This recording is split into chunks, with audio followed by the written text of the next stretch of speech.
किसी ने बड़ी कमाल की बात कही है कि दुनिया ने जब जब जोर लगाया मेरी कश्ती डुबाने को, ऊपर वाले खुद आए मेरी नैया पार लगाने को। दोस्तों, एक प्यारी सी कहानी है, सुनिएगा ज़रूर। एक राजा ने भगवान श्री कृष्ण का मंदिर बनवाया और उसमें एक पुजारी को नियुक्त किया।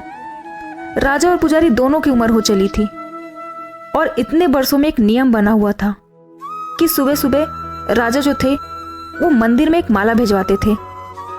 पुजारी जी उस माला को बिहारी जी की मूर्ति को, भगवान श्री कृष्ण जी की मूर्ति को चढ़ाते थे।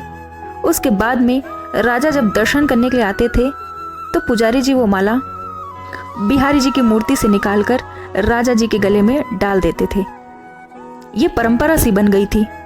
पुजारी जी बूढ़े हो चले थे, राजा भी बूढ़े हो चले थे। एक दिन राजा साहब की तबीयत थोड़ी खराब थी तो उन्होंने सेवक से कहा, आप ये माला मंदिर लेकर जाइए और पुजारी जी से कह दीजिएगा कि आज राजा साहब नहीं आएंगे तो प्रतीक्षा मत कीजिएगा। सेवक वो माला लेकर पुजारी जी के पास गया और पुजारी जी को पूरी बात बताई। पुजारी जी ने वो माला बिहारी जी को चढ़ा दी और उसके बाद में वो ये सोचने लगा कि इतने बरस से परंपरा चली आ रही है, लेकिन मैंने कभी भी भगवान जी की माला जब वो उतरती है तो उसे अपने गले में नहीं पहना। शायद ये प्रभु जी की ही इच्छा है, शायद ये ऐसा अवसर आया है कि आज राजा जी नहीं आएंगे और आज मेरे पास ये मौका है। तो परंपरा तो थी कि वो माला को निकालते ही थे, तो उन्होंने माला निकाली और खुद पहन ली।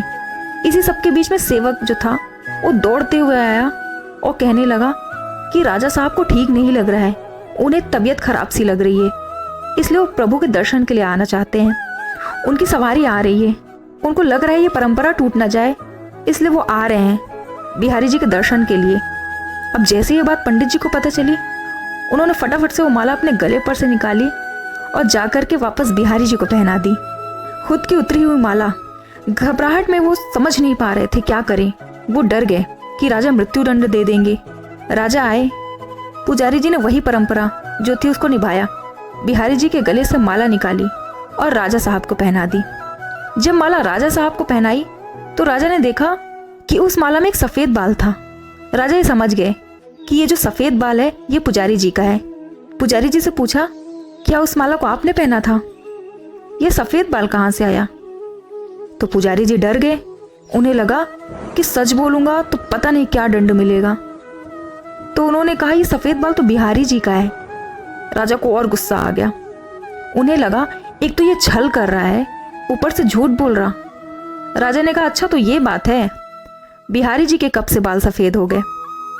ठीक है, मैं कल आता हूँ श्रृंगार के समय पे और देखूंगा कि बिहारी जी के बाल काले हैं या सफेद।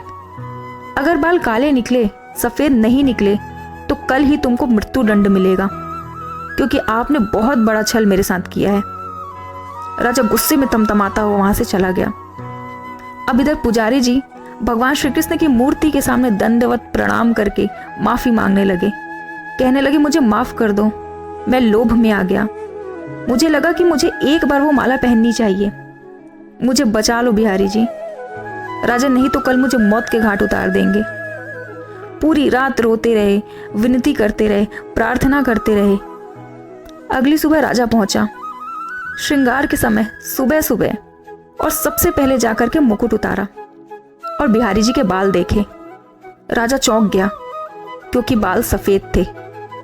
फिर राजा ने सोचा, पुजारी जो है कहीं फिर से छल तो नहीं कर रहा, कहीं ये बाल काले थे सफेद तो नहीं कर दिया। तो ये बाल असली है या नकली, ये जांचने के लिए वो बिहारी जी के बाल तोड़ने लगा। और जैसे ही राजा ने बाल तोड़े, मूर्ति में से खून की धारा बहने लगी।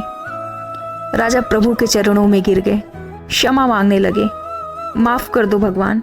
उस मूर्ति में से आवाज आई, राजा तुमने मुझे सिर्फ मूर्ति माना, इसलिए आज से मैं तुम्हारे लिए सिर्फ मूर्ति हूँ। लेकिन पंडित जी ने मुझ में साक्षात भगवान देखे, इसलिए मुझे अपने भक्त की रक्षा के लिए अपने बालों को सफेद करना पड़ा, खून की धारा बहानी पड़ी, ताकि मैं तुम्हें समझा सकूं, तुम जैसे मूर्ख को समझा सकूं। छोटी सी कहानी थी, लेकिन यही बताती है कि मानना चाहें तो पत्थर में भी भगवान है। जहाँ भाव है वहीं भगवान है, और अगर आप वाकई में उनका सुमिरन करते हैं तो आपके सिर्फ भाव होने चाहिए और कुछ भी नहीं। ये छोटी सी कहानी लाइफ में बहुत इंस्पिरेशन देती है कि भगवान के आशीर्वाद के बिना कुछ संभव नहीं है। इसलिए कहा जाता है ज़रूरी नहीं कि हर समय ज़ुबान पर भगवान का नाम आए, वो लम्हा भी भक्ति से कम नहीं जब इंसान इंसान के काम आए। धन्यवाद।